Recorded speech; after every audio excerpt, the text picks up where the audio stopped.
Ya. Ahora sí se puede ver bien. Me dicen por favor si hay algún problema, cualquier cosa, me van a decir nomás. Bien, comenzamos con el tema que es aparato digestivo. Básicamente, ¿qué funciones tiene el aparato digestivo?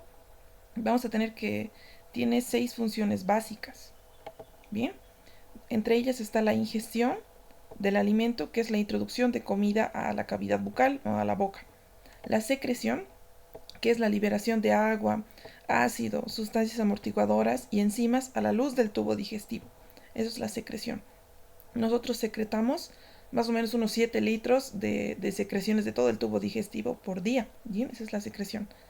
3. Otra función, mezcla y propulsión. La comida debe ser mezclada y propulsada a lo largo del tubo digestivo.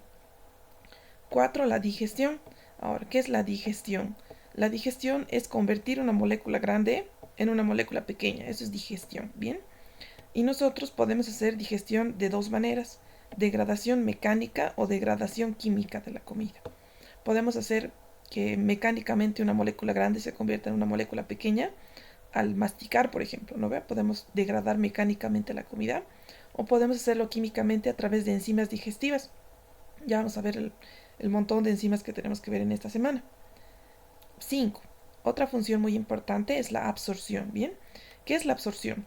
Cuando lo que se ha digerido, es decir, estas moléculas pequeñitas que eran grandes antes y se digirieron, se volvieron pequeñas, van a pasar al torrente sanguíneo. Eso es absorción. Cuando los productos digeridos pasan a la sangre, pueden pasar al torrente sanguíneo o también pueden pasar a la linfa, ¿bien? Ahora, después de que ocurre la absorción, todos los productos que no fueron absorbidos se van a desechar, según este sexto paso, que es la defecación. Se van a eliminar los productos que no son absorbidos a través de las heces del tubo digestivo. Bien, son las 6 funciones básicas del tubo digestivo. Ahora, los alimentos son esenciales para la vida porque son la única fuente de energía química. Bien, bien. Contribuyen a la homeostasis corporal al degradar los alimentos, ¿no? O sea, el aparato digestivo contribuye a la homeostasis al degradar a los alimentos, al absorber los alimentos, ¿no? Que es llevar esos alimentos digeridos al torrente sanguíneo o al torrente linfático y ser usadas por las células del cuerpo, ¿no? Para que cuando digerimos podemos digerir muchas sustancias importantes como vitaminas, minerales, agua. Entonces, esta agua, vitaminas y minerales que han sido absorbidos a la sangre, luego van a poder ser utilizados por las células del cuerpo, ¿no? Y para esto actúa el aparato digestivo. Y también elimina desechos que no han podido ser digeridos o absorbidos. Bien, ahora nos hablan de dos características que tenemos que saber del tubo digestivo, del aparato digestivo. Tiene dos componentes básicos el aparato digestivo: el tubo digestivo y los órganos accesorios del tubo digestivo. Bien, el tubo digestivo es un conducto continuo que va desde la boca hasta el ano. Bien, es un tubo continuo que va desde la boca hasta el ano.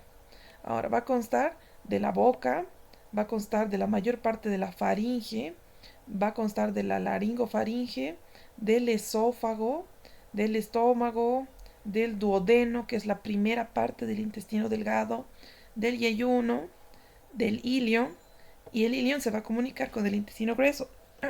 El intestino grueso tiene porciones, ¿no? Recordemos que aquí tiene su ciego, ¿no? El ciego que está aquí con el apéndice en la fosa ilíaca derecha.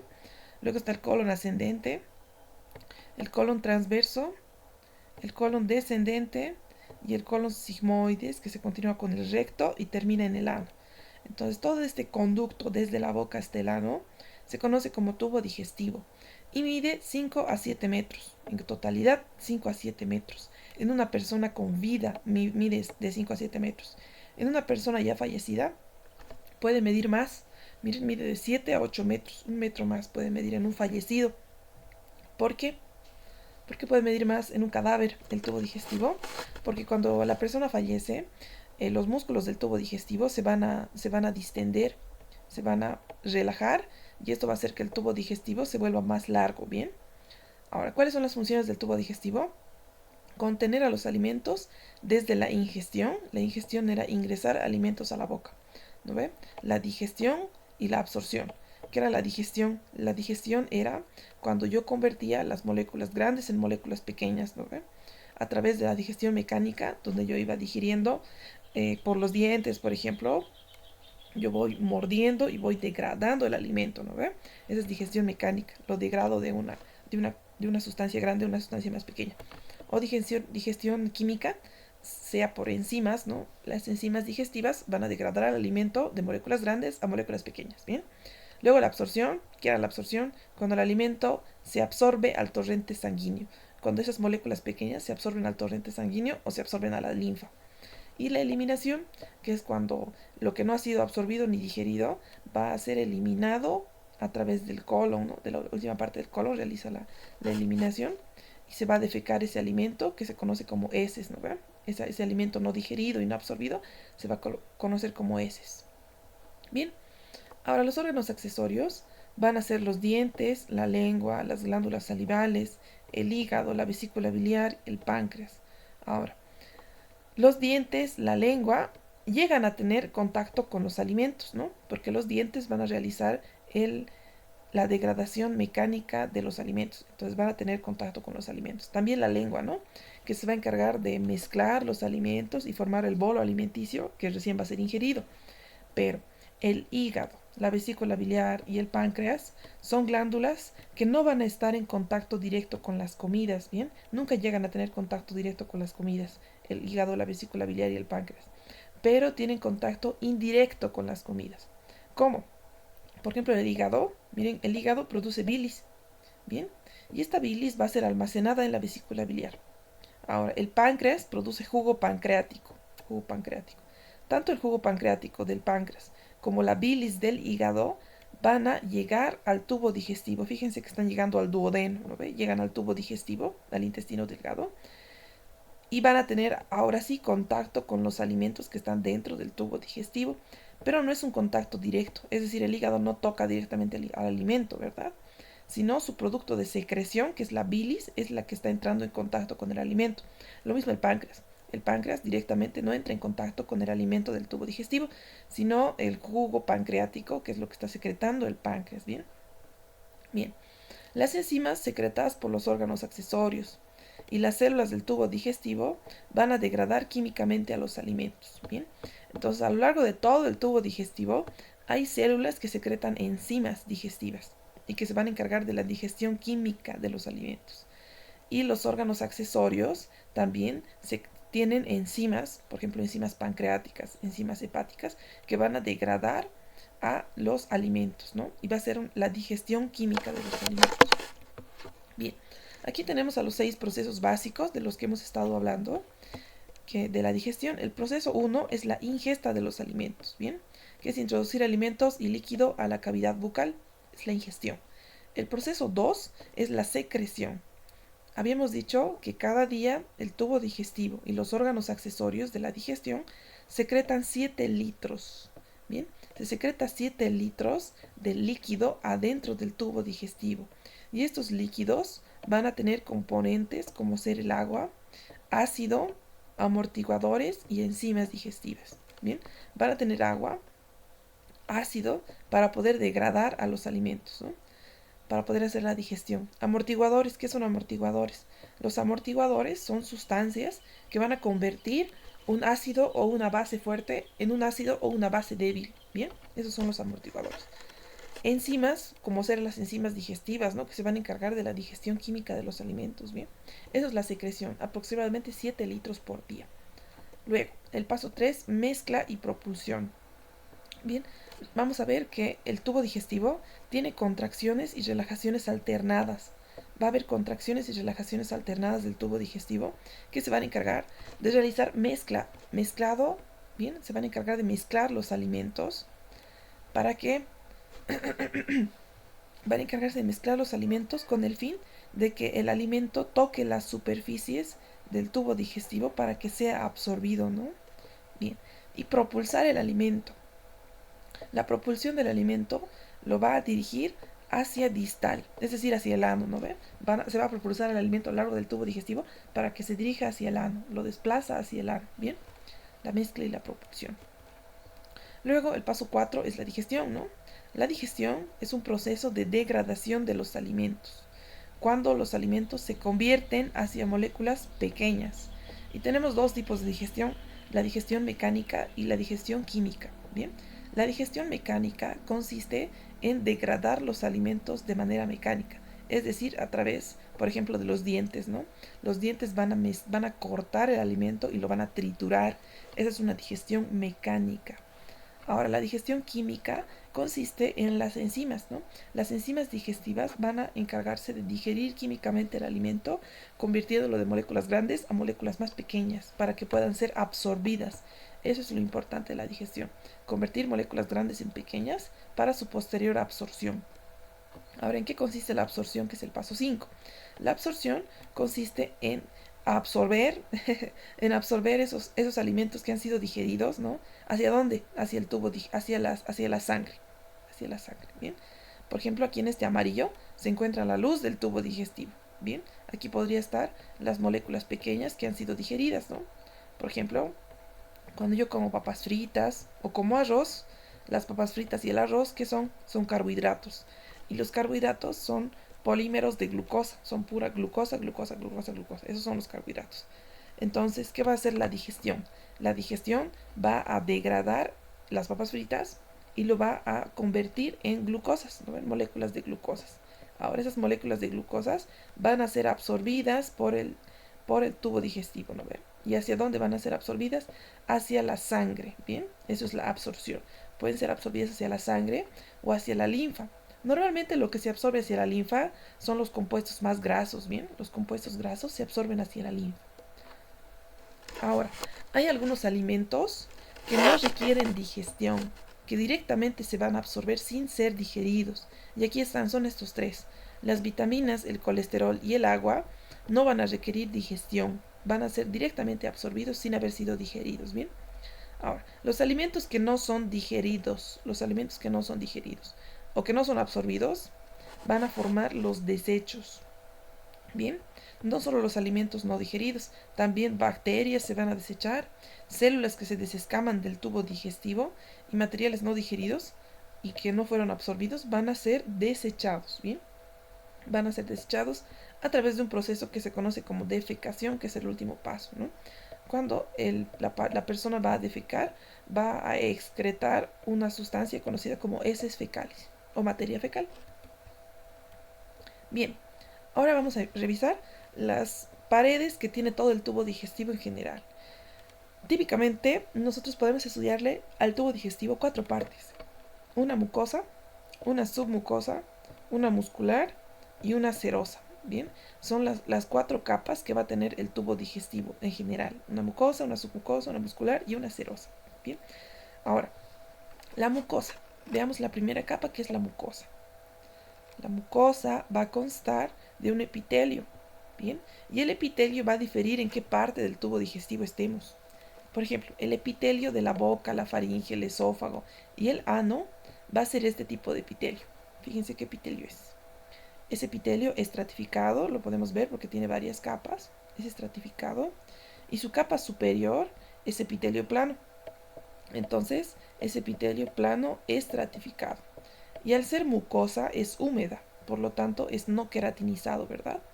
Entonces, tanto la boca, la faringe, el esófago y el ano va a tener en su mucosa epitelio plano estratificado no queratinizado. ¿Y para qué requerimos este epitelio en estas zonas, como la boca, la faringe, el esófago y el ano? Porque en estas zonas están directamente expuestas al exterior, ¿verdad? Y están constantemente teniendo fricción, ¿lo ve? Por los alimentos. La boca, la faringe, el esófago y el ano tienen fricción por los alimentos, o en el caso del ano, por los productos de desecho, están recibiendo mucha fricción. Por lo tanto, requieren un epitelio estratificado para poder resistir a esta fricción, ¿no? Y por eso es un epitelio de protección, este epitelio, ¿bien? El plano estratificado no queratinizado.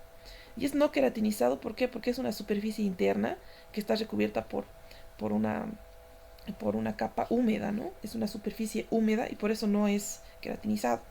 Ahora, en el estómago y en los intestinos, ya sea delgado o grueso, hay este otro epitelio, que es el epitelio intestinal, ¿no? Es un epitelio cilíndrico simple con células caliciformes, ¿no? Con células caliciformes. Bien, es el epitelio del estómago y los intestinos, es un epitelio cilíndrico simple con células caliciformes.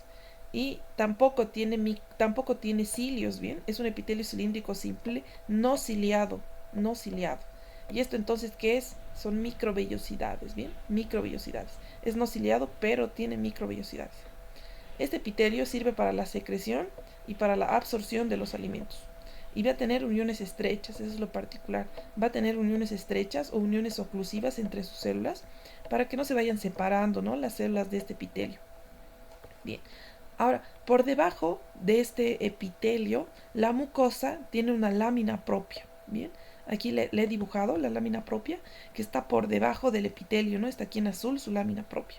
Y esta lámina propia va a tener tejido conectivo laxo y va a tener muchos vasos sanguíneos y linfáticos. ¿Para qué? Para que el alimento se absorba hacia la lámina propia, ¿no ven? Porque el alimento se absorbe hacia los vasos sanguíneos y linfáticos que están en la lámina propia. Ahora, la lámina propia, al tener estos linfáticos, va a tener también el MALT. ¿Qué es el MALT? Es el tejido linfático asociado a mucosas. Eso significa MALT. Es el tejido linfático que está asociado a las mucosas y está aquí en la lámina propia de la mucosa. Bien, en la lámina propia está el MALT. Ese tejido linfático asociado a mucosas está en todo el tubo digestivo. Es decir, que está desde la boca hasta el ano, ¿no ve? Está en todo el tubo digestivo. Pero está acumulado especialmente en ciertos sitios. Por ejemplo, está acumulado en la faringe, formando las amígdalas, ¿no? Está acumulado en el intestino delgado y en el intestino grueso y también en el apéndice, ¿bien? Entonces, este es el MALT, es el tejido linfático que está asociado a las mucosas y va a servir como protección. Al ser tejido linfático, tiene una función protectora muy importante, ¿bien? Una función inmunitaria. Debajo de la lámina propia vamos a tener una pequeña capa muscular delgada de unas cuantas células musculares que son músculo liso. ¿Listo? Que son músculo liso. Se llama capa muscular de la mucosa. Son músculo liso de la mucosa, muscular de la mucosa. Bien. Y en la mucosa también tenemos algunas células enteroendocrinas. Estas células enteroendocrinas van a ser encargadas de liberar hormonas, bien, hormonas del tubo digestivo. Ahora, la mucosa va a durar 5 a 7 días. ¿Por qué? Porque sus células epiteliales se van a ir descamando, bien, van a irse descamando y van a irse regenerando aproximadamente cada 5 a 7 días. Bien, debajo de la mucosa está la submucosa. Ahora, ¿en qué consiste la submucosa? En tejido conectivo laxo que une la mucosa con la capa muscular, que es la siguiente capa. Y va a tener igual que la lámina propia, numerosos vasos sanguíneos y linfáticos. Y va a tener un plexo conocido como plexo submucoso o plexo de Auerbach. Lo vamos a ver mejor en otras diapositivas. Bien, debajo de la capa submucosa tenemos a la capa muscular. La capa muscular va a variar de acuerdo a si nosotros estamos en la boca, en la faringe, en el esófago o en el ano, ¿no ve? Si nosotros estamos en estos sitios, faringe, boca, la parte superior y media del esófago y el ano, tenemos este tipo de músculo. ¿Qué músculo es este? Es músculo esquelético, ¿listo? Es músculo esquelético.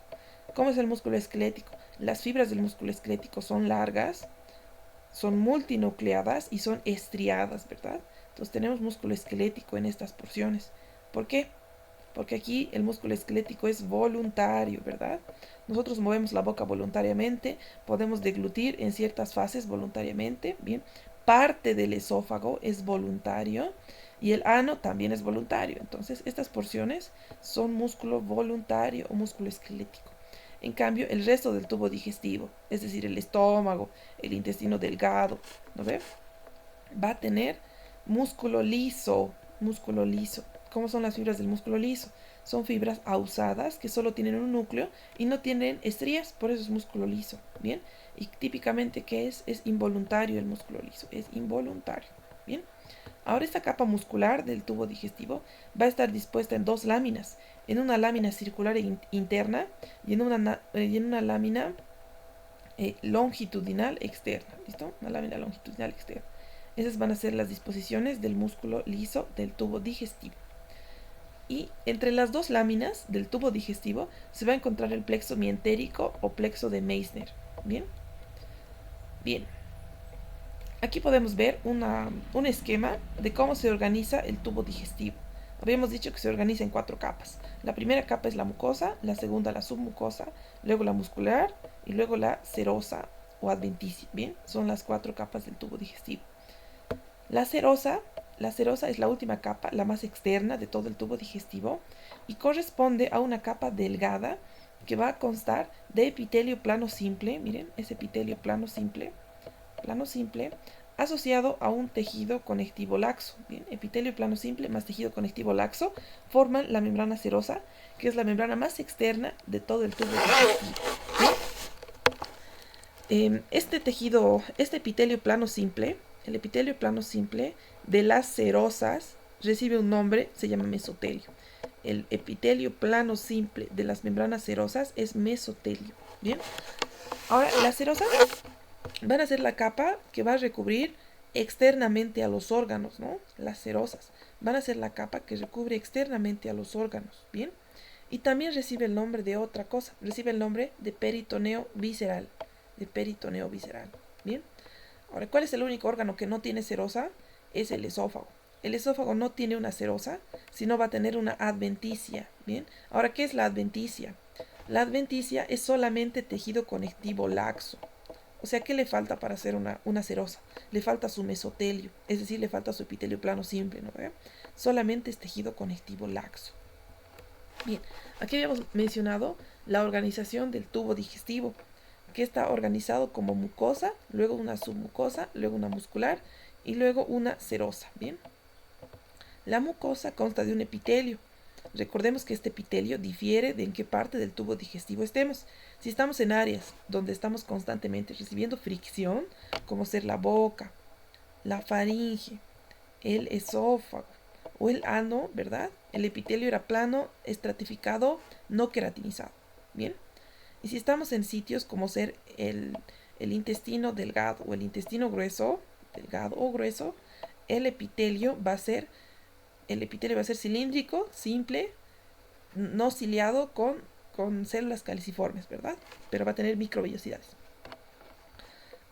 Debajo de este epitelio está la lámina propia. Y la lámina propia dijimos que había tenido vasos sanguíneos y vasos linfáticos, además de tejido conectivo, ¿no? Esa es la lámina propia. Debajo de la lámina propia teníamos la muscular de la mucosa o muscularis mucosae, que es una fina capa de células lisas, ¿no ve? De células musculares lisas. Bien. Bien. Luego tenemos a la submucosa. En la submucosa tenemos el plexo submucoso de Meissner. Es un plexo submucoso o plexo de Meissner, ¿bien? Plexo submucoso, que son neuronas. Es un plexo del sistema nervioso entérico, son neuronas que están en la submucosa. Y la submucosa consta de tejido conectivo laxo asociado a ¿qué? Asociado a vasos sanguíneos y linfáticos, ¿no? Esa es la submucosa. Después tenemos a la capa muscular, que consta de 2 capas, ¿no? Una capa circular interna y una capa longitudinal externa. Entre las 2 capas musculares tenemos otro plexo de neuronas, conocido como plexo mientérico o plexo de Auerbach, que está entre la capa circular interna y la capa longitudinal externa. Bien. Y por último, la capa más externa de todas es la capa serosa, que era una capa de epitelio plano simple con tejido conectivo, ¿no ves? Era la capa serosa. O simplemente podía ser una adventicia, que simplemente es tejido conectivo laxo. Bien, la serosa recubre a todos los órganos digestivos, excepto algunos. Alguno que otro no tiene serosa. Por ejemplo, el esófago no tiene serosa y tiene adventicia, tiene una capa adventicia, que solamente es tejido conectivo y no tiene epitelio plano simple. Bien, aquí vemos a todas las capas del tubo digestivo. De aquí a aquí, esto viene a ser la mucosa. Esto viene a ser la submucosa. Esto es la muscular. Y esto delgadito es la serosa. Bien, es un corte de un tubo digestivo. Vemos que la mucosa, en este caso el epitelio es cilíndrico, simple, no ciliado. O sea, estamos hablando de estómago, ¿ve? O puede ser intestino delgado o puede ser intestino grueso. Bien, porque si fuera boca, el epitelio sería plano estratificado, ¿verdad? Bien, entonces este es el epitelio de la mucosa. Debajo del epitelio que teníamos debajo del epitelio teníamos la lámina propia. Bien, y debajo de la lámina propia tenemos también, aquí está, en la lámina propia teníamos a los vasos sanguíneos. ¿Ven? Aquí está la lámina propia con sus vasos sanguíneos y sus vasos linfáticos en la lámina propia. Y por debajo teníamos una delgada capa muscular, ¿ven? Una delgadita capa muscular de músculo liso, conocido como muscular de la mucosa o muscularis mucosae, ¿verdad? Bien, eso era la mucosa. La submucosa es este tejido, que es tejido conectivo, que tiene, al igualito que la lámina propia, tiene vasos sanguíneos y linfáticos, ¿no ve? Esa es la submucosa. Bien, esta es la muscular con sus dos capas. Esta es la capa circular interna y esa es la capa longitudinal externa, ¿verdad? Las dos capas musculares. Y la última capa, la capa más externa, es la capa serosa, que tiene epitelio plano simple llamado mesotelio, ¿no ve? Asociado a tejido conectivo. Bien, es la capa serosa. Bien, en el tejido submucoso, es decir, en la capa submucosa del tubo digestivo, tenemos un plexo, ¿verdad? Conocido como plexo submucoso o plexo de Meissner. Es el plexo submucoso o plexo de Meissner, que son neuronas del sistema nervioso entérico. Bien, el plexo submucoso, plexo de Meissner, son neuronas del sistema nervioso entérico que van a encargarse de aumentar la secreción del tubo digestivo. Para eso va a servir este plexo mucoso, este plexo submucoso. Y luego teníamos otro plexo, ¿recuerdan? El plexo mientérico o de Auerbach. Este plexo mientérico o de Auerbach se va a encontrar entre las dos capas del tubo digestivo, entre la capa circular y la capa longitudinal del tubo digestivo. Se va a encontrar el plexo mientérico o de Auerbach. ¿Y para qué va a servir estas neuronas del plexo mientérico? Esas neuronas van a participar en la motilidad de las capas musculares del tubo digestivo. Bien, entonces el submucoso ayuda a la secreción y el mientérico ayuda a la motilidad de estas capas del tubo digestivo. Bien, tanto el plexo submucoso como el plexo mientérico forman parte de un sistema grande conocido como sistema nervioso entérico, que consta de unas 100 millones de neuronas que están en el tubo digestivo. Bien, este sistema nervioso entérico, el plexo submucoso y el mientérico se van a entrelazar, o sea, se van a comunicar a través de interneuronas. Bien, interneuronas comunican el plexo submucoso y el plexo mientérico. A su vez, el sistema nervioso entérico, que son estos dos plexos, van a estar regulados por el sistema nervioso autónomo. Bien, van a poder recibir regulación a partir del sistema nervioso autónomo. O también pueden no recibir regulación y ser independientes. Entonces pueden recibir cualquiera. Pueden ser independiente del sistema nervioso entérico con sus dos plexos o puede ser regulado por el sistema nervioso autónomo. Bien. Ahora, el sistema nervioso autónomo, a través del nervio vago y los nervios esplácnicos pélvicos, van a enviar estimulación, miren, van a enviar estimulación a través del nervio vago y a través de los esplácnicos pélvicos, van a enviar estimulaciones a los dos plexos, al plexo mientérico y al plexo submucoso, ¿no ve? Van a enviar estimulación. Y estos dos nervios, el vago y los nervios esplácnicos pélvicos, van a aumentar la secreción y la motilidad de todo el tubo digestivo, ¿no ve? Por eso dicen que el nervio vago hace que nosotros digiramos, ¿no ve? Porque aumenta la secreción y la motilidad del tubo digestivo. Hace la digestión, produce la digestión. Y también esos nervios esplácnicos pélvicos, ¿bien? Bien, también el sistema nervioso autónomo tiene algo que realiza lo contrario, ¿no ve? El vago y los esplácnicos pélvicos facilitan la secreción y la motilidad intestinal. En cambio, tenemos sus contrarios que inhiben la secreción y la motilidad intestinal, ¿no?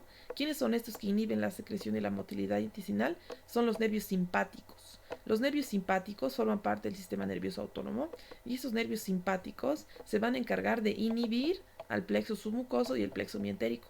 Entonces, de esa manera disminuyen la secreción y la motilidad intestinal, ¿bien? Esos son los simpáticos. Por eso dicen que el simpático es de lucha y huida, ¿se acuerdan? El sistema simpático es de lucha y huida. Y cuando uno está luchando y huyendo con su sistema simpático activado, lo último que va a pensar es en digerir, ¿no ve? Por eso es que disminuyen la secreción y la motilidad intestinal, el sistema simpático. En cambio, el sistema parasimpático, ese es el sistema parasimpático, organizado con los nervios vagos y los esplácnicos pélvicos, es el sistema de reposo y digestión, ¿verdad? Entonces, ese sistema de reposo y digestión se encarga de que yo descanse y digiera. Entonces, para poder digerir, requiero aumentar la secreción intestinal y la motilidad intestinal. Bien, bien. Aquí está el sistema nervioso entérico, que habíamos dicho que consta de unas 100 millones de neuronas que se extienden desde el esófago hasta el ano. Bien, son 100 millones de neuronas que se extienden desde el esófago hasta el ano y constan de dos plexos, ¿no? El plexo mientérico y el plexo submucoso. El plexo submucoso recibe el nombre también de plexo de Meissner y el plexo mientérico recibe el nombre también de plexo de Auerbach, ¿no? El plexo de Auerbach o mientérico se encuentra entre las dos capas musculares del tubo digestivo y el plexo submucoso o de Meissner se encuentra en la submucosa del tubo digestivo, ¿verdad? El plexo submucoso habíamos dicho que principalmente se encarga de la secreción del tubo digestivo, estimula la secreción del tubo digestivo. En cambio, el plexo mientérico estimula la motilidad del tubo digestivo. Y dijimos que ambos son parte del sistema nervioso entérico y están interconectados por interneuronas, ¿no? Por interneuronas. Bien. Bien. Ahora, el epitelio del tubo digestivo, de la mucosa, va a estar inervado por neuronas sensitivas. Esas neuronas sensitivas van a tener tres rutas. Bien. Las neuronas sensitivas pueden conectarse con el plexo submucoso o con el plexo mientérico o pueden ir directamente al sistema nervioso autónomo o al sistema nervioso central. Esa es la ruta de una neurona sensitiva. Y esta neurona sensitiva va a llevar sensibilidad ¿de qué tipo? Va a llevar sensibilidad a través de los quimiorreceptores o los mecanorreceptores. Va a llevar sensibilidad de quimiorreceptores, es decir, ¿qué son los quimiorreceptores? Son receptores que detectan cambios químicos en la sangre, esos son los quimiorreceptores. O los mecanorreceptores, que pueden ser receptores del estiramiento, que detectan cambios de estiramiento del tubo digestivo. Entonces, ¿qué sucede? Si hay un cambio químico en la sangre, por ejemplo, que aumenta la glucosa en el tubo digestivo, ¿no? Aumenta la glucosa en el tubo digestivo, es detectado por este quimiorreceptor. ¿Qué significa si hay glucosa en el tubo digestivo? Significa que yo estoy comiendo, ¿verdad? ¿Qué más pasa cuando yo como? Cuando yo como, los mecanorreceptores del estiramiento del tubo digestivo detectan ese estiramiento del tubo digestivo, o sea, detectan que yo estoy comiendo, ¿no? Detectan que ha ingresado comida y se ha estirado. Entonces, estos quimio y mecanorreceptores llevan esa información a la neurona sensitiva y la neurona sensitiva se conecta con el plexo submucoso y con el plexo mientérico. Bien, ¿y qué hace el plexo submucoso y el mientérico? El submucoso hace más secreción para que yo pueda digerir, ¿no ve? Y el mientérico hace motilidad para que ocurra el movimiento, ¿no? La motilidad para que ocurra la mezcla y la propulsión de los alimentos. Bien. O también se puede conectar con el sistema nervioso autónomo o con el sistema nervioso central. Y el sistema nervioso autónomo, ¿qué hace? A través del nervio vago estimula más todavía el plexo mientérico y al plexo submucoso, ¿no? A través del nervio vago y los nervios esplánicos, estimula más a estos nervios y van a secretar más y van a moverse más, va a haber más motilidad y más secreción. Bien, estos reflejos se conocen como vías reflejas gastrointestinales, que a partir de un estímulo químico dentro del tubo digestivo o el estiramiento del tubo digestivo, vamos nosotros a empezar la secreción o el movimiento del tubo digestivo. Bien, se llaman vías reflejas gastrointestinales. Bien, vamos a hablar ahora acerca del peritoneo. Peritoneo. Nosotros hemos visto que era peritoneo cuando hemos visto el tema 1. El peritoneo es una membrana serosa, ¿bien? Es una membrana serosa. Y como toda membrana serosa, va a tener dos capas. Una capa parietal, ven aquí, una capa parietal que está en la pared del tubo digestivo y una capa visceral que va a estar recubriendo a la víscera, ¿bien? Entonces, una capa parietal y una capa visceral. Ahora, aquí vemos su capa parietal y su capa visceral. La capa visceral es esta, que recubre directamente a la víscera. Imagínense que este es un intestino cortado, digamos que es un intestino delgado en un corte transversal. Entonces el peritoneo visceral es el que recubre directamente a la víscera. En cambio, esta podría ser la pared del abdomen y el peritoneo parietal es el que recubre las paredes del abdomen. Bien, bien. Entre la hoja visceral y la hoja parietal hay un espacio conocido como cavidad peritoneal. Esa es la cavidad peritoneal. Ahora, los órganos que están recubiertos por peritoneo, por ejemplo, el intestino delgado, se llaman órganos peritoneales, que están cubiertos por peritoneo. Bien. En cambio hay algunos órganos, por ejemplo, el riñón, aquí está el riñón. El riñón no está cubierto completamente por peritoneo, igual que el intestino delgado, ¿verdad? No está cubierto completamente por peritoneo, solamente está cubierto por peritoneo en su cara anterior, ¿no ve? Solo la parte anterior del riñón está cubierto por peritoneo y su parte posterior está libre. Como está cubierto solo en su parte anterior, se está quedando por detrás del peritoneo. Por lo tanto, se conocen como órganos retroperitoneales, ¿bien? Y no solo los riñones, el colon ascendente y el descendente, el duodeno y el páncreas son órganos retroperitoneales. Vamos a verlo mejor en esta foto. Fíjense, esta podría ser un intestino. ¿Ven? Es un corte transversal de un abdomen, ¿no? ¿Ven? Ese es el intestino delgado. Fíjense cómo al intestino delgado lo está cubriendo una capa de peritoneo, conocido como peritoneo visceral. Y al estar cubierto completamente en todas sus capas, ¿no? En todas sus paredes, se conoce como órgano intraperitoneal. Está dentro del peritoneo, ¿no ven? Órgano intraperitoneal e intestino delgado. En cambio, fíjense este como el riñón. ¿Ven? El riñón solamente está cubierto en su cara anterior, por lo tanto se está quedando por detrás del peritoneo. Se llama órgano retroperitoneal, que está por detrás. Miren quién también se está quedando por detrás. La aorta y la vena cava también son retroperitoneales, ¿no? Bien, esta parte de peritoneo que recubre a la víscera se llama peritoneo visceral. Y esta parte de peritoneo que recubre a la pared se llama peritoneo parietal. Y entre ambos, entre el peritoneo visceral y el peritoneo parietal, hay un espacio conocido como cavidad peritoneal. Esa es la cavidad peritoneal. Bien, bien. Dijimos que había algunos órganos que eran retroperitoneales. Esos órganos retroperitoneales se están quedando atrás del peritoneo, se están quedando atrás de esta membrana llamada peritoneo. Bien, como se están quedando atrás, los podemos ver en esta foto, donde hemos sacado a todos los órganos que están hacia adelante y estamos viendo los órganos que están quedando bien atrás. Son retroperitoneales. Bien, vamos a recordar qué órganos son retroperitoneales. ¿Qué órgano es este? El riñón. Es retroperitoneal. También esto, que es la glándula suprarrenal, también es retroperitoneal, ¿no? Riñones y glándulas suprarrenales son retroperitoneales. ¿Qué es esto? Es el duodeno, ¿no ven? Que es la primera parte del intestino delgado. El duodeno es retroperitoneal, al igual que esto que es el páncreas. El páncreas también es retroperitoneal. ¿Qué más?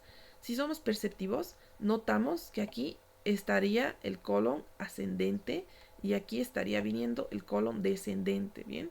Tanto colon ascendente como colon descendente también son retroperitoneales, ¿bien? ¿Qué más? Esta es la vena cava y esa es la arteria aorta.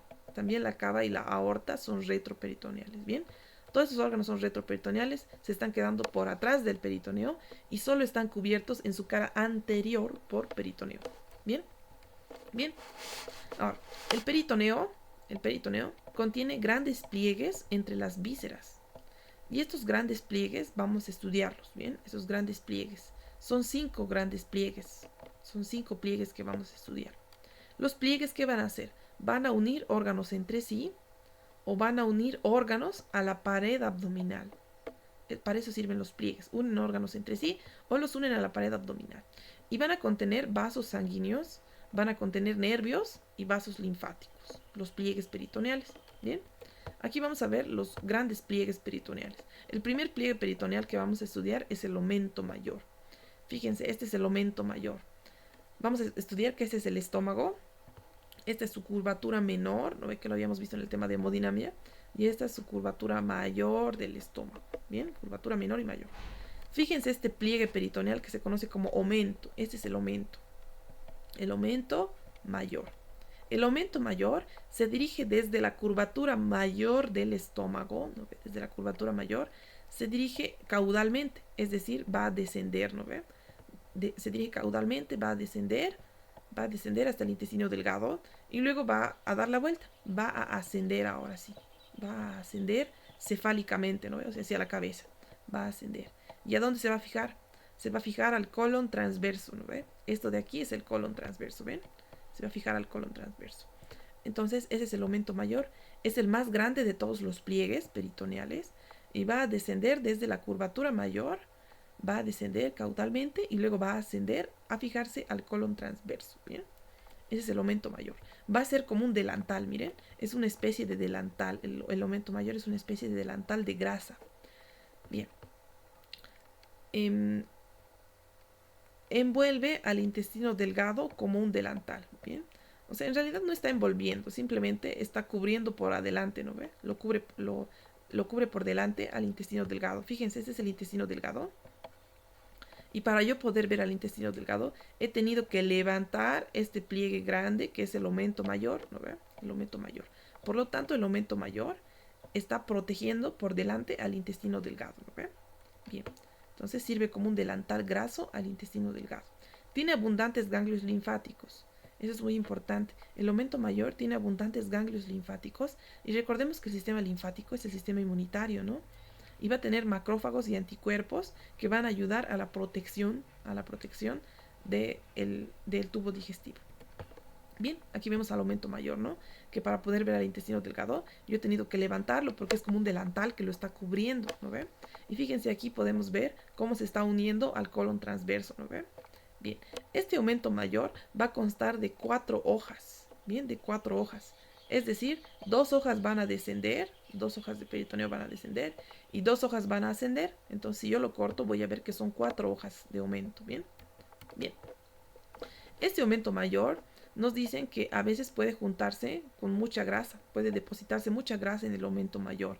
Y esto da la clásica apariencia de barriga del cervecero, le dicen, porque puede juntar mucho tejido adiposo, el aumento mayor, y formar una prominencia en la pared abdominal, ¿lo ve? Que le conocen como barriga del cervecero.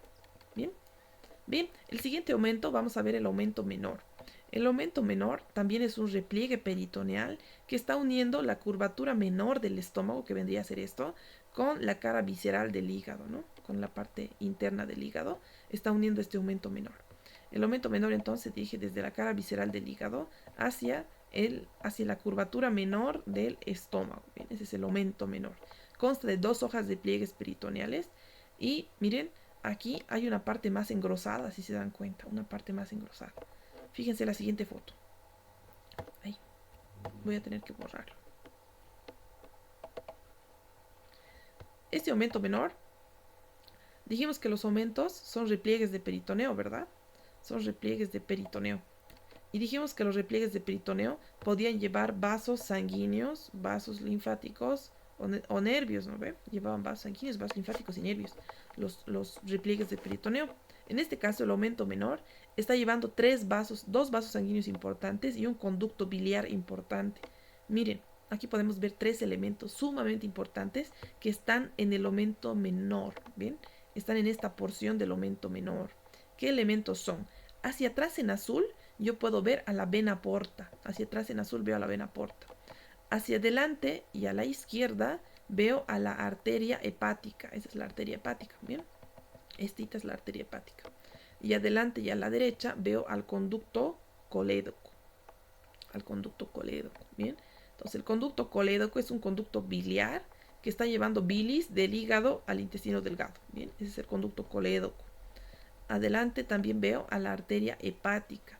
Y hacia atrás, este azul, veo a la vena porta.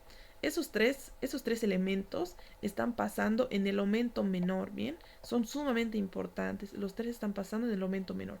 Serían hacia atrás la vena porta, hacia adelante y a la izquierda la arteria hepática, y hacia adelante y a la derecha el conducto colédoco, ¿bien? Están en el aumento menor. Bien, siguiente repliegue peritoneal, mesenterio. ¿Qué es el mesenterio? El mesenterio es una doble hoja de peritoneo que está uniendo la pared abdominal posterior ¿a quién? Al intestino delgado. Está uniendo la pared abdominal posterior al intestino delgado. Bien, ese es el mesenterio, bien, su repliegue peritoneal que está uniéndolo al intestino delgado. Y como notamos, miren, aquí está pasando arterias, ¿no ve? Está pasando la arteria mesentérica superior en este repliegue de mesenterio, ¿no ve? Están pasando vasos sanguíneos importantes. Bien, si se fijan, aquí hemos cortado al mesenterio, ¿no ve?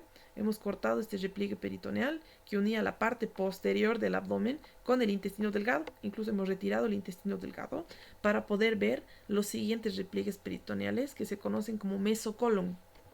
Mesocolon. Hay 2 mesocolon. Un mesocolon transverso y un mesocolon sigmoides, ¿bien? Transverso y sigmoides. El mesocolon transverso es este. Es el repliegue peritoneal que une la pared abdominal posterior al colon transverso, ¿no ve? Ese es el mesocolon transverso, ¿bien? Lo une al colon transverso. Ahora, El mesocolon sigmoides, que es el otro, es igual a un repliegue peritoneal que está uniendo la pared abdominal posterior al colon sigmoides, ¿bien? Ese es el colon sigmoides, ¿no ve? Ese es el mesocolon sigmoides. Bien, ¿para qué sirven estos mesocolons? Este mesocolon transverso, el mesocolon sigmoides, y este de aquí que está uniendo al intestino delgado, que es el mesenterio, ¿no ve? Estos tres repliegues peritoneales van a mantener al intestino laxamente en su lugar, lo van a mantener en su lugar durante el movimiento intestinal, ¿no ve? Cuando el intestino se mueve, va a mantenerse relativamente en su sitio gracias a estos repliegues peritoneales, que son el mesocolon y el mesenterio. Bien, en esta imagen podemos ver lo complejo que es el peritoneo. Cuando ustedes estén en primer año, van a llevar peritoneo y van a ver que es complicado. O sea, no es tan simplificado como puede parecer. ¿Bien? Fíjense aquí. Aquí hay un repliegue peritoneal, ¿notan? Que desciende y luego asciende. Está descendiendo desde el estómago. Ese es el estómago. Y está llegando al intestino grueso, al colon transverso. Llega al intestino grueso, al colon transverso. ¿Qué repliegue será? Que va desde el estómago al colon transverso. Es el aumento mayor, ¿no? Del estómago al colon transverso, aumento mayor. Y consta de 4 hojas de peritoneo. Fíjense, aquí hay una, aquí está la otra 2, aquí está 3 y aquí está 4. Son 4 hojas de peritoneo. Es el repliegue peritoneal más grande, el aumento mayor. Bien, otro repliegue peritoneal, fíjense este, que une la pared abdominal posterior con las asas intestinales delgadas, con el intestino delgado. ¿Quién es? Une la pared abdominal posterior con el intestino delgado. Esto es el mesenterio, ¿no ve? El mesenterio. Bien, otro repliegue. Veamos aquí. Hemos dicho que este es el colon transverso, ¿no ve? El colon transverso. ¿Quién une el colon transverso a la pared abdominal posterior? Este es el mesocolon transverso, ¿no ve? Que une el colon transverso a la pared abdominal posterior. Bien, bien. Nos falta un último repliegue peritoneal conocido como ligamento falciforme. Este ligamento falciforme se encuentra aquí dividiendo al hígado en dos lóbulos, en un lóbulo derecho y en un lóbulo izquierdo. Bien, ese es el hígado. Ese es el ligamento falciforme. El ligamento falciforme se va a encontrar uniendo al hígado con quién, con este músculo que es el diafragma, bien, une al hígado con el diafragma y además lo une con la pared abdominal anterior, une al hígado con la pared abdominal anterior. Ese es el ligamento falciforme, bien. El ligamento falciforme va a tener un borde inferior, que es su borde libre, un borde inferior, donde va a estar pasando un ligamento conocido como ligamento redondo, bien, es el ligamento redondo que va a estar dentro de las hojas del ligamento falciforme, el ligamento redondo. Bien, es el ligamento redondo. Ahora, el ligamento falciforme también se va a dividir en dos hojas, en una hoja que va hacia un lado y en otra hoja que va hacia otro lado, que se están uniendo al diafragma, habíamos dicho, ¿no ve? Se llaman ligamentos coronarios. En esta parte del libro no lo menciona, pero más adelante cuando veamos hígado va a mencionar a los ligamentos coronarios, entonces prefiero mencionárselos yo desde ahorita, ¿bien? Los ligamentos coronarios. Muy bien. ¿Qué pasa cuando la cavidad peritoneal o el peritoneo se inflama de manera aguda? Miren, cuando hay una inflamación aguda del peritoneo, de estas hojas de peritoneo, puede ser, ¿por qué? Puede ser por una contaminación con microbios o puede ser por una perforación o por heridas de la pared abdominal. Se puede inflamar de manera aguda el peritoneo. Y esta inflamación aguda del peritoneo se conoce como peritonitis, ¿bien? Peritonitis.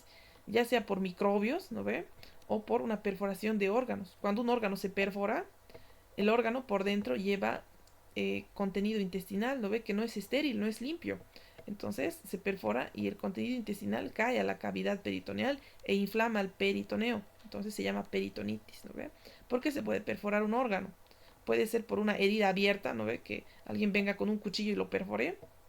O puede ser porque el mismo órgano se inflame y reviente, ¿no ve? Con una apendicitis, por ejemplo. El apéndice se inflama y revienta y saca su contenido a la cavidad peritoneal e inflama el peritoneo, proceso conocido como peritonitis, que es potencialmente letal, ¿no ves? Potencialmente mortal la peritonitis. Es una infección grave, ¿bien? Ahora, esta inflamación o infección del peritoneo puede ocurrir también por el roce de las superficies peritoneales. A veces las dos hojas del peritoneo se empiezan a rozar, ¿bien? Se roza la hoja visceral y la hoja parietal del peritoneo, ¿debido a qué? A la diálisis. ¿Qué es diálisis? La diálisis es una terapia de sustitución renal en la cual el paciente lo utilizan los pacientes que ya no tienen un riñón funcionando, ¿no ve? Cuando su riñón ya no funciona, hacen diálisis. La diálisis, en algunos casos, pueden hacer este tipo de diálisis que se llama diálisis peritoneal. Esta diálisis peritoneal permite ingresar un líquido a la cavidad peritoneal. Bien, ingresan un líquido y un líquido a través de esta bolsa dializadora. Este líquido, llamado líquido de diálisis, ingresa a la cavidad peritoneal y va a cumplir, el peritoneo va a ayudar a filtrar la sangre, ¿listo? Y lo va a llevar a este líquido dializador. Entonces, en este punto se va a filtrar la sangre, ¿no ve? Va a ayudar a hacer como si fuera un riñón, ¿bien? Por eso se llama diálisis peritoneal. El peritoneo tiene esa capacidad tan importante de filtrar la sangre. Se puede filtrar la sangre y llevarlo a este líquido, ¿no ve? Llevarlo a este líquido y este líquido va a poder salir del cuerpo como orina, ¿no ve? Como cumpliendo la función del riñón. Cuando la gente hace esta diálisis peritoneal, a veces sus membranas peritoneales se inflaman y puede ocurrir la peritonitis también. Bien, vayamos viendo cavidad bucal, que es la primera parte de todo el tubo digestivo. ¿Qué es la cavidad bucal? La cavidad bucal va a constar de todas estas porciones, de los carrillos, del paladar duro y blando, de la lengua y de las mejillas. ¿Los carrillos qué son? Los carrillos son la parte interna de la mejilla. Toda esta parte interna de la mejilla se llama carrillo. Bien, toda la parte interna de la mejilla es el carrillo. Paladar duro y blando. El paladar duro y blando van a formar el techo de la cavidad bucal, ¿no ve? El paladar duro es hueso y el paladar blando consta de varios músculos. La lengua, ¿no? La lengua está dentro de la cavidad bucal. Las mejillas, ¿qué son las mejillas? Las mejillas son esta porción lateral de la cavidad bucal, son los límites laterales de la cavidad bucal, ¿no ve? Que en su cara interna se llaman carrillos, ¿no ve? Esas son las mejillas. Bien. Y las mejillas van a formar la parte lateral de la cavidad bucal. Ahora, ¿qué es el vestíbulo? Miren, aquí nos dan otro concepto que es el vestíbulo. El vestíbulo de la cavidad bucal es el espacio que se va a encontrar entre el carrillo, ¿no ve? Que es la cara interna de la mejilla, es entre el carrillo y las encías y los dientes, ¿no ve? Entre el carrillo, las encías y los dientes va a encontrarse un espacio llamado vestíbulo. Yo para que se recuerden, les digo que es el sitio en donde ingresa el cepillo dental cuando nos lavamos los dientes, ¿no ve? Ingresa en un espacio que es entre la cara interna de la mejilla o carrillo y las encías y los dientes. Ese espacio se llama vestíbulo. Bien, bien, esa es la cavidad bucal. Ahora, hacia afuera de la cavidad bucal nosotros tenemos a los labios. ¿Qué son los labios? Son pliegues carnosos que rodean a la apertura bucal, ¿no? Esos son los labios, pliegues carnosos que rodean a la apertura bucal. Están recubiertos por piel, o sea, ¿qué epitelio es la piel? Plano, estratificado, queratinizado, ¿no? Ese es el epitelio de la piel. Están recubiertos por piel por fuera y por dentro son mucosa. Entonces cambia de epitelio, ¿no ve? Por dentro son mucosas, son húmedas. Entonces por dentro no es queratinizado el labio, ¿no ve? Es mucosa. Y va a tener de frenillos, va a constar de dos frenillos. Frenillo labial superior, que une el labio superior a la encía superior, y el frenillo labial inferior, el frenillo labial inferior que lo une a la encía inferior. Bien, son los labios. La cavidad bucal o cavidad oral propiamente dicha se encuentra por dentro de los dientes y las encías, ¿no ve? Por dentro de los dientes y las encías, y se dirige hasta las fauces, ¿no ve? ¿Recuerdan que eran las fauces? Habíamos visto en respiratorio. Las fauces eran la entrada a la orofaringe, ¿no ve? Entonces hasta las fauces. Esa es la cavidad bucal propiamente dicha. Bien, el espacio que está por dentro de los dientes y llega a las fauces. Bien, la mejilla, dentro de la mejilla, nosotros tenemos sobre todo a este músculo, conocido como músculo bucinador, ¿verdad? En la mejilla está sobre todo este músculo, que es el músculo bucinador. Bien, el músculo bucinador, dentro de la mejilla. Ahora, el bucinador, junto con este músculo, que es el orbicular, ¿no ve? Este músculo de aquí, que es el orbicular de los labios, el bucinador y el orbicular, ¿para qué van a servir? Mantienen los alimentos entre los dientes, es decir, impiden que estén en el vestíbulo, ¿no ve? Porque el vestíbulo era ese sitio donde entraba el cepillo de dientes. Entonces, ¿quién evita que el alimento se vaya hacia afuera del diente? Los bucinadores y los músculos orbiculares que mantienen el alimento dentro de los dientes. Además, participan en la fonación, ¿no? Participan en la fonación, en que yo pueda emitir palabras, yo pueda hablar, ¿no? Modular la voz para poder hablar. Bien. El paladar. ¿Qué es el paladar? El paladar consta de un paladar duro que habíamos dicho que está formado por dos huesos. Vamos a borrar. Aquí lo rayo un poquito más. El paladar duro está formado por dos huesos. A ver, aquí está. Este hueso, que es el hueso maxilar, ¿verdad? El hueso maxilar. Y este hueso, que es el hueso palatino. ¿Recuerdan? Las láminas horizontales del hueso palatino están formando el cuarto posterior del paladar. El cuarto posterior del paladar. En cambio, los tres cuartos anteriores del paladar están formados por el hueso maxilar, ¿no ven? Por el hueso maxilar, por las apófisis palatinas del hueso maxilar. ¿Listo? Y las láminas horizontales del hueso palatino, ambos huesos, maxilar y palatino, forman el paladar duro o paladar óseo, que es el techo de la cavidad oral, ¿no ve? Es el techo de la boca y a su vez es el piso de ¿quién? El piso de la cavidad nasal, ¿no ve? Techo de la cavidad oral y piso de la cavidad nasal. Del paladar duro se está desprendiendo este otro paladar, que es el paladar blando, que es un paladar que está colgando, ¿bien? Se extiende desde la nasofaringe hacia la orofaringe. Es el paladar blando, ¿bien? Bien, el paladar blando aquí lo podemos ver. El paladar blando va a tener una expansión que tiene forma de un dedo, que se conoce como úvula. Es el paladar blando que tiene una extensión conocida como úvula. Bien, esta úvula pues tiene reflejos nauseosos. Entonces, cuando yo toco la úvula, a veces da náuseas, ¿no ven? De la úvula se están extendiendo dos pliegues, fíjense. Uno, dos. De la úvula se extienden dos pliegues. Bien, se llaman arcos. Se llaman arcos o pliegues. Arcos. Vamos a ponerle arcos nosotros. Bien, hay un arco anterior, ese es el arco anterior, que se conoce como arco del palatogloso, porque aquí abajo está el músculo palatogloso. Ese es el arco anterior o arco del palatogloso, porque está el músculo palatogloso aquí. Y atrás hay otro arco, que es el arco del palatofaringio, porque aquí atrás está el músculo palatofaringio, ¿bien? Entonces el arco del palatogloso y el arco del palatofaringio. Y entre estos dos arcos, también los llaman pilares, ¿bien? Entre estos dos pilares o arcos se encuentra una amígdala, ¿bien? En este caso su amígdala es chiquitita. Se encuentra una amígdala. ¿Qué es una amígdala? Una amígdala es un acúmulo de tejido linfático, ¿no ve? Que está en la submucosa, habíamos dicho. Esa es la amígdala. En este caso, estas amígdalas reciben el nombre de amígdalas palatinas, las que están entre los dos arcos o entre los dos pilares del paladar, ¿no ve? Las amígdalas palatinas, ¿bien? Amígdalas palatinas.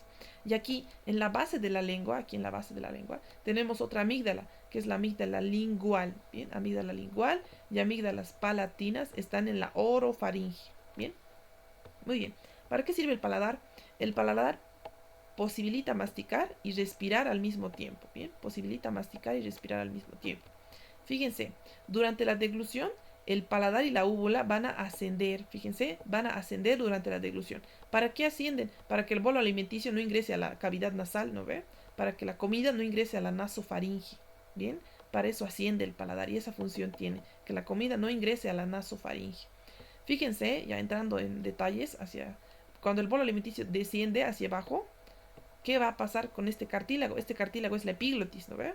La epiglotis se va a flexionar hacia atrás y va a tapar la entrada a la laringe para que el alimento no entre a la laringe, para que el alimento directamente se dirija hacia atrás, hacia el esófago, ¿no ve? Que se conecta con el estómago, ¿bien? Esto lo vamos a ver en deglución. Bien. La mucosa de la boca y de la lengua, la mucosa de la boca y de la lengua, tiene numerosas glándulas salivales, ¿bien? Que son glándulas salivales pequeñas, les llaman glándulas salivales menores, también esas glándulas. Son pequeñas glándulas salivales que están en los labios, en la boca y en el paladar. Esas pequeñas glándulas salivales secretan saliva constantemente a la cavidad oral, ¿bien? Incluso se pueden tapar, fíjense, aquí se tapó una glándula salival del labio, una glándula salival labial, ¿no ves? Se pueden llegar a tapar y producir estas inflamaciones que están llenas de saliva. Bien, esas eran las glándulas salivales menores, ¿no? Las pequeñas glándulas salivales que están en los labios, la boca y en el paladar. Ahora, hay otras glándulas salivales que se conocen como glándulas salivales mayores, ¿bien? Esas glándulas salivales mayores son grandes glándulas y tenemos tres pares de cada lado, ¿no? Tres pares a la derecha y tres pares a la izquierda. Fíjense, por delante de la rama de la mandíbula y por delante del conducto auditivo externo tenemos a la glándula parótida, ¿bien? Que está por delante de la rama de la mandíbula y de este músculo, que es el músculo macetero, ¿no ve? Bien, entonces relacionándose con el macetero, con la rama de la mandíbula y por delante de la oreja está la parótida, que es la glándula salival más grande. Luego tenemos otras dos glándulas, que una está aquí, debajo de la mandíbula, que se llama glándula submandibular. La submandibular. Y hay otra que está debajo de la lengua, que se llama sublingual. Sublingual. Estas tres glándulas se llaman glándulas salivales mayores, a diferencia de estas pequeñas, ¿no ve? Que estaban en la boca, la lengua y el paladar, se llaman menores. Estas salivales mayores, como ser la parótida, la submandibular y la sublingual, ¿no ve? Son tres de cada lado, estas glándulas salivales mayores, desembocan saliva a la cavidad oral, pero lo hacen a través de conductos. Fíjense, la parótida tiene un conducto, ¿no ve? La submandibular tiene un conducto y la sublingual tiene varios conductos, ¿bien? Entonces, cada una desemboca a través de conductos. Fíjense la glándula parótida. Su conducto de la parótida va a pasar anteriormente al músculo macetero y va a desembocar en la cavidad oral por delante del segundo molar superior, ¿no ve? Aquí está el segundo molar superior. Por delante del segundo molar superior va a desembocar la glándula parótida. Aquí vemos, ¿notan? En el vestíbulo de la boca. Aquí está un conducto, que es el conducto de la parótida, ¿bien? Que desemboca aquí en frente al molar superior, ¿no ve? Entonces desemboca saliva ahí. La glándula submandibular desemboca, aquí está la glándula submandibular. La glándula submandibular desemboca aquí, en el piso de la boca, ¿bien? Desemboca en el piso de la boca la glándula submandibular, en el piso de la boca por debajo de la lengua y lateral al frenillo lingual. Ese es el frenillo lingual, ¿bien? Igualito que el frenillo labial, tenemos un frenillo lingual que evita que la lengua prolapse hacia afuera, ¿bien? Entonces aquí tenemos los orificios de desembocadura de los conductos de la glándula submandibular que está debajo de la mandíbula, ¿bien? Por si acaso, aquí están los desembocaduras de las glándulas submandibulares. Por eso es que a veces cuando nosotros levantamos la lengua, sale disparado a chorro saliva, ¿no ve?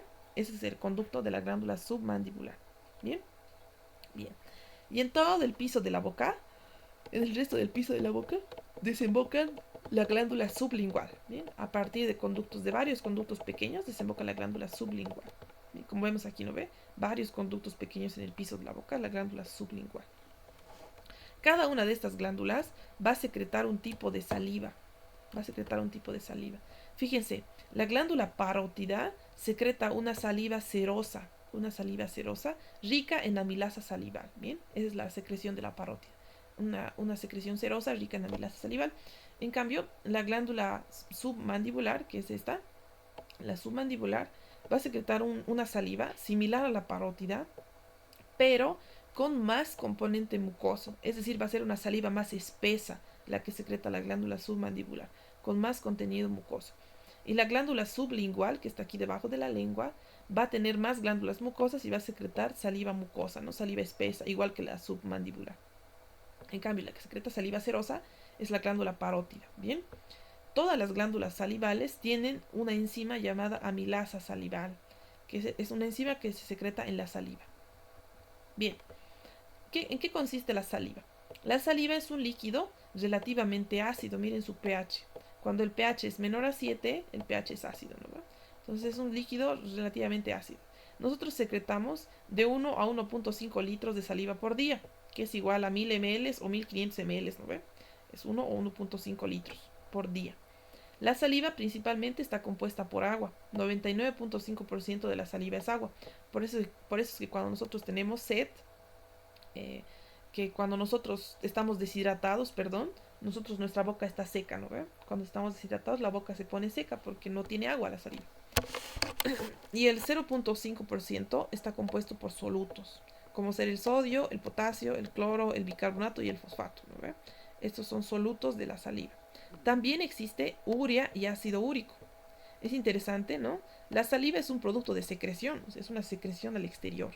Y como es una secreción, puede llevar desechos como la urea y el ácido úrico, que son compuestos de desecho. Bien, también tiene moco